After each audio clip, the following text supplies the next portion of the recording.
Mesmo antes de o mundo ser criado, Deus já sabia que Jesus seria o caminho, a verdade e a vida para todos aqueles que confessassem o seu nome.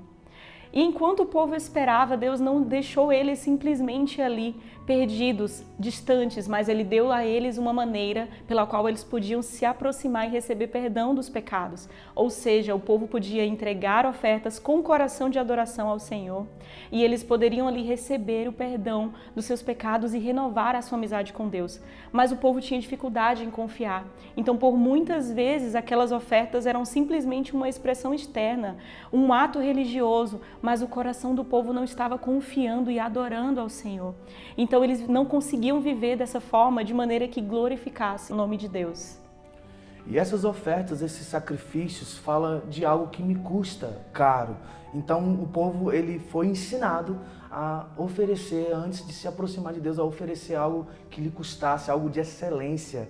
E esse mesmo Deus é o mesmo Deus de hoje, que continua sendo digno de que nós, antes de nos achegarmos a Ele, também ofereçamos um sacrifício vivo a Deus, que não mais é um novilho, que não mais é um bezerro de 1 ano, que não mais é uma ovelha perfeita, sem mancha, sem mácula, que não é também mais um primogênito ou um fruto das minhas entranhas, mas um sacrifício que Deus se agrada.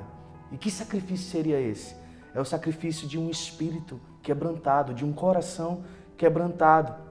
Salmo 51, versículo 16, 17 diz assim: pois não tens prazer em sacrifícios e não te agradas de holocaustos. Do contrário, eu os ofereceria a ti. Sacrifício aceitável para Deus é o espírito quebrantado. Ó Deus, tu não desprezarás o coração quebrantado e arrependido.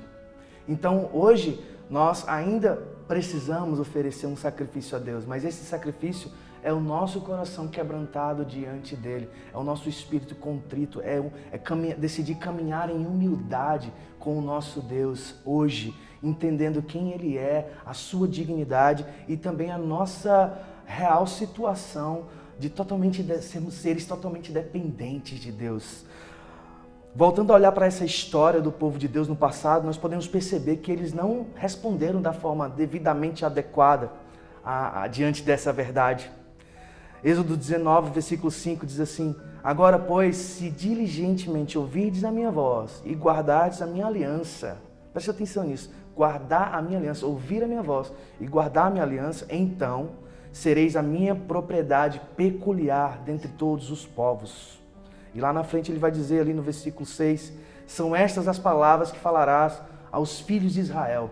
Deus está sendo muito claro aqui, se vocês ouvirem a minha voz, ou seja, eu prefiro que vocês me obedeçam do que me oferecerem sacrifícios, milhares de sacrifícios, eu prefiro muito mais que vocês me obedeçam.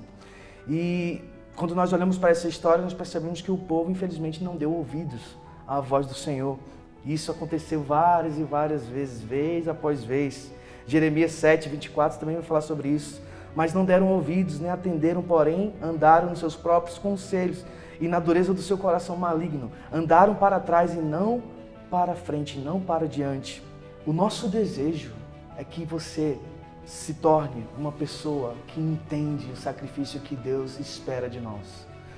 Deus é o maior, Ele está comprometido, Ele é o maior interessado em ter comunhão com o seu povo, em ter a nós como amigos, em andarmos juntos com Ele.